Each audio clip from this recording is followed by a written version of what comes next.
Olá pessoal, vamos para mais uma aula aqui. Então agora eu vou falar sobre, o que é um cientista, a diferença de cientista para pesquisador e o que nós publicamos e a importância, de se publicar os trabalhos. Então o que é um pesquisador, A definição de um pesquisador. A gente pode definir um pesquisador como alguém que investiga algo, e ele se contenta em relatar um dado e compará-lo com a literatura. Então, a gente pode dar um exemplo aqui de um pesquisador do IBGE, que vai até a casa da pessoa e anota alguns dados ali, e esses dados já são os suficientes para o trabalho desse pesquisador. E, vez ou outra, há feito uma certa comparação com a literatura. Mas pesquisador geralmente é aquela pessoa que pesquisa, ou seja, que coleta dados sem um objetivo maior. Por outro lado, o cientista, ele usa a investigação para entender fenômenos gerais, ou seja, fenômenos mais universais. Então a gente faz uma pesquisa, seja ela no bairro que a gente mora, ou seja, mundo afora, e a gente procura, através desses dados, dessas informações, traçar conclusões generalistas, ou seja, para tentar explicar o mundo. Então essa é uma diferença importante entre um pesquisador e um cientista. Então o que nós pretendemos aqui, no nosso programa de pós-graduação, é formar cientistas e não formar simplesmente pesquisadores. E o cientista ele contextualiza esse achado na ciência, modificando-a, ou seja, agregando um conhecimento naquilo que já se sabe, ou como nós falamos, desafiando um certo paradigma e mudando o direcionamento do conhecimento científico. Após obtido esse conhecimento científico, nós vamos publicar. Mas por que publicar?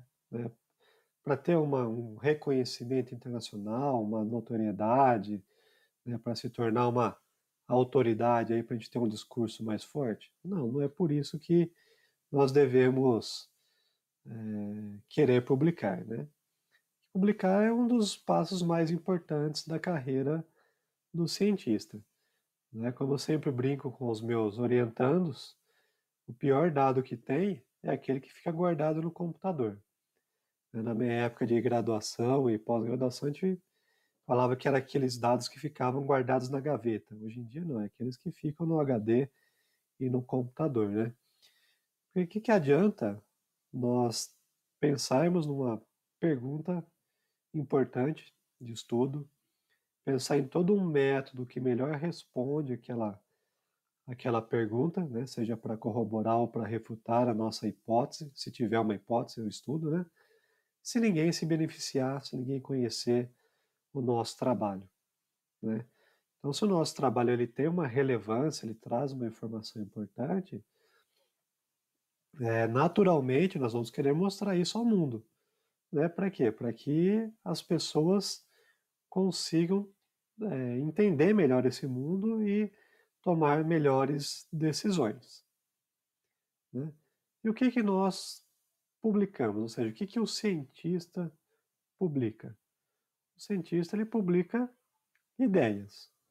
Ou seja, a inovação, a característica de inovação tem que ser algo forte dentro do cientista.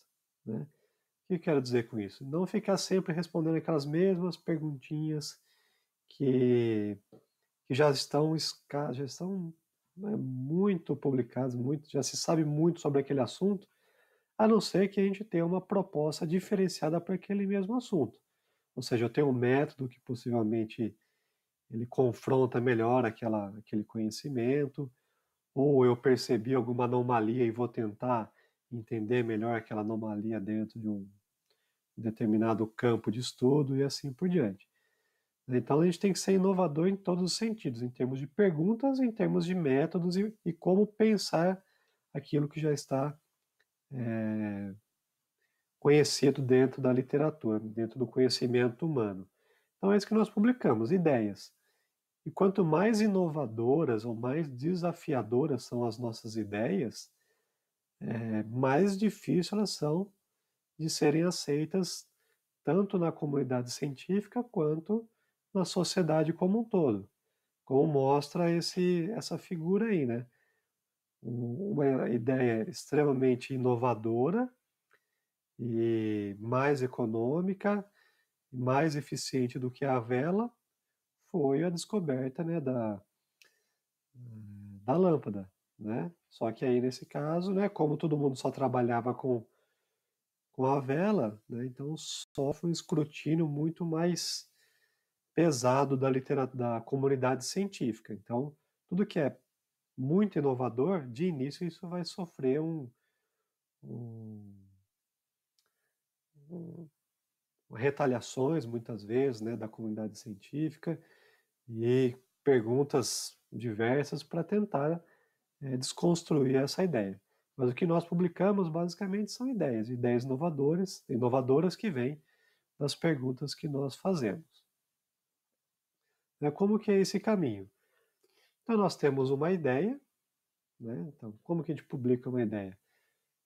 Observando a natureza, né? Então nosso dia a dia, assistindo um filme, assistindo uma competição, observando um paciente, lendo a literatura de áreas afins e muitas vezes longe da nossa área, né? Tudo isso pode trazer ideias, ou seja, traz perguntas que sejam inovadoras, né? Que pode contribuir com o conhecimento. Feito isso, né? Surgiu a ideia, surgiu a pergunta, nós vamos pensar como que eu vou implementar essa pesquisa, ou seja, eu vou traçar um planejamento estratégico para responder essas perguntas. Ou seja, eu vou pensar no melhor método para responder aquela minha pergunta, né, para eu poder refutar ou corroborar com a minha hipótese, se tiver hipótese, a minha pesquisa científica, qual o número de sujeitos que eu vou ter que recrutar para a minha pesquisa, né, porque eu tenho que ter um número ideal de sujeitos, nem mais nem menos do que aquilo que é necessário. Então, ou seja, como que eu aí depois da ideia eu vou ter que pensar, planejar, né, como que eu vou implementar a minha pesquisa. Feito isso, eu vou executar. Após a execução, né, da minha pesquisa, eu obtive os dados, né, dessa pesquisa.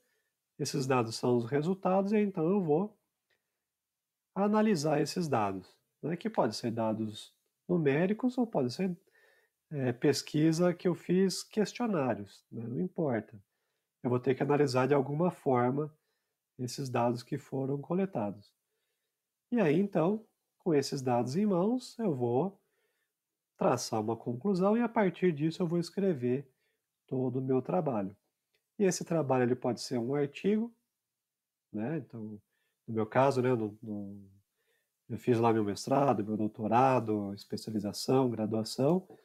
Não estou engajado em nenhuma livre docência no momento. Então, eu vou escrever um artigo. Como vocês, né, dentro do mestrado, doutorado de vocês, vocês podem e na verdade devem também, né, participar de outras pesquisas e escrever artigos que não estão correlacionados diretamente com a pesquisa de vocês, né, para o mestrado e para o doutorado. Mas esses dados, né, eles podem dar origem às suas dissertações, às teses e também ao TCC. E aí, então, a partir disso, né, novas inquietações, elas surgem, e aí, então, novas ideias, novas perguntas surgem na nossa cabeça, e aí, então, a gente pensa novamente como eu vou implementar essa nova pesquisa para novamente gerar resultados, para gerar novos artigos, e assim, sucessivamente, nós vamos publicando as nossas ideias na forma final, né, de artigos, porque as dissertações e teses e TCCs, em geral, se tornam artigos científicos e esse é um processo natural, então, do conhecimento científico, né, dentro da ciência empírica. E esse método científico, né, que é o melhor método que nós temos para obter conhecimento, né? Claro que existem falhas, nenhum método é perfeito, mas é o melhor método que nós temos, né, de obter as informações da natureza. Ele fornece, dentro dos seus limites, um conhecimento adequado, lembrando que esse conhecimento adequado ele pode ser refutado no futuro, né? O método científico ele é a melhor forma de obter respostas. Quais respostas? Para as nossas perguntas. Quais perguntas? Que vêm daquelas ideias que eu acabei de falar. E assim, então, através do método científico, nós construímos todo o conhecimento dentro de uma área, né, dentro da ciência, e isso, então, pode contribuir para que a gente para que a gente promova, né, que a gente consiga contribuir para a melhor formação do ser humano, né, tanto nós cientistas como o ser humano de uma forma geral, tá? Então, o método científico ele procura trazer essas contribuições, né, para a sociedade e para a comunidade como um todo, principalmente a comunidade científica. E o que que os cientistas investigam, né? O que que nós investigamos? Nós investigamos variáveis, né? Como eu já falei para vocês em aulas anteriores, né? Essas variáveis, nós analisamos as variáveis que são as variáveis dependentes, ou seja, elas variam de acordo com a modulação da variável independente, né?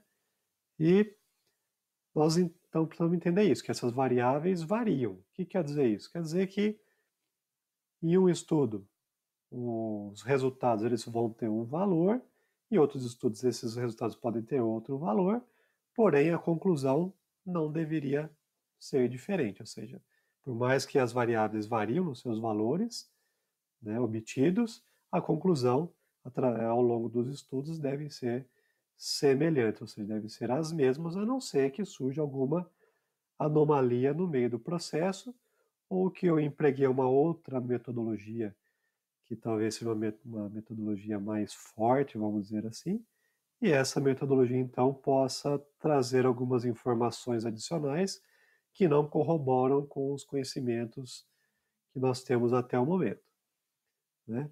Então, as variáveis de alguns componentes, como por exemplo a frequência cardíaca de mulheres adultas jovens, né?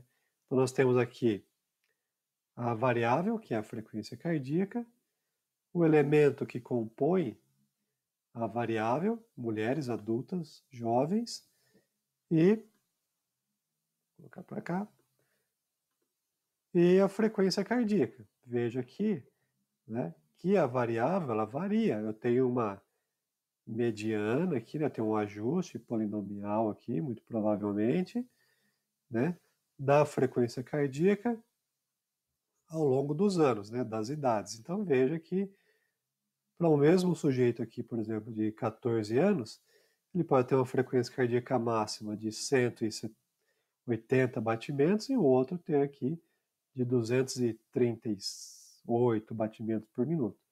Isso mostra que a variável varia, porém ela tem uma média, ou no caso aqui deve ser uma mediana, né, para os sujeitos para determinadas idades. Então, o que eu quero mostrar aqui, na verdade, é que essas variáveis, elas variam, né, entre os sujeitos e também entre as pesquisas. Tá? E o que que nós estudamos? Estudamos variáveis, né? Por exemplo, aqui, né? Área biológica, peso, presença de bactérias, saúde, preservação, níveis hormonais. Essas variáveis elas podem ser tanto numéricas, né, quanto uns dividem, né, em pesquisa qualitativa e quantitativa, não importa, são todas maneiras de coletar essas variáveis, né, para que a gente consiga obter algumas conclusões para melhor entender o mundo. No caso aqui da área de exatas, por exemplo, velocidade, dureza, incidência luminosa, produtividade, eficiência, assim por diante. E na área de humanas, desempenho, aprendizagem, motivação, sucesso e outras. E é claro que essas variáveis, ela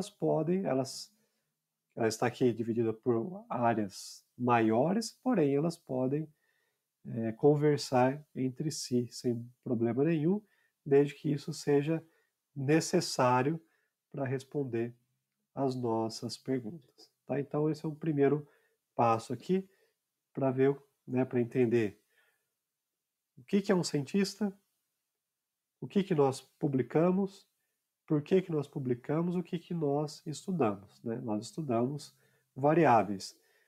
São poucas variáveis que nós conseguimos obter do mundo, né? Não é grande, não é uma grande quantidade, porém, com esse pouco que nós conseguimos, a gente já consegue explicar bastante coisa, né, do mundo em que nós vivemos.